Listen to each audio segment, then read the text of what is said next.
10 ஆண்டுகளாக ஆட்சியில் இருக்கும் பிரதமர் மோடி கச்சத்தீவை மீட்க நடவடிக்கை எடுக்கவில்லை என மனிதநேய மக்கள் கட்சியின் தலைவர் ஜவாஹிருல்லா குற்றம் சாட்டியுள்ளார். மனிதநேய மக்கள் கட்சி சார்பில் ஸ்ரீபெரும்புதூர் மக்களவைத் தொகுதிக்குட்பட்ட தாம்பரத்தில் செயல் வீரர்கள் கூட்டம் நடைபெற்றது. இதில் அமைச்சர் தாமோ அன்பரசன், ஸ்ரீபெரும்புதூர் தொகுதி வேட்பாளர் TR பாலு உள்ளிட்டோர் கலந்து கொண்டனர். இதனைத் தொடர்ந்து செய்தியாளர்களிடம் பேசிய மனிதநேய மக்கள் கட்சியின் தலைவர் ஜவாஹிருல்லா, தமிழகத்தில் எப்படியாவது கால் பதிக்கலாம் என பாஜக பகல் கனவு காண்பதாக குறிப்பிட்டார். 10 ஆண்டுகள் அமைதியாக இருந்துவிட்டு தற்போது கச்சத்தீவு விவகாரத்தை கையில் எடுத்திருப்பது தேர்தல் நேர தந்திரமாகவே உள்ளதாக ஜவாஹிருல்லா கூறினார். பிரதமர் மோடி கச்சத்தீவை மீட்க நடவடிக்கை எடுக்கவில்லை எனவும் அவர் குற்றம் சாட்டினார்.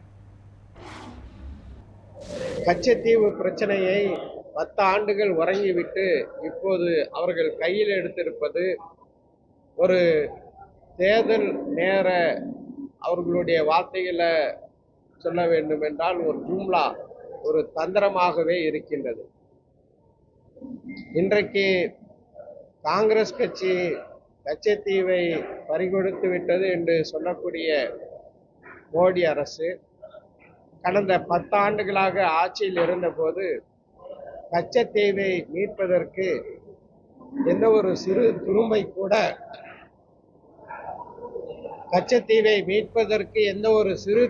கூட அது போட்டதில்லை.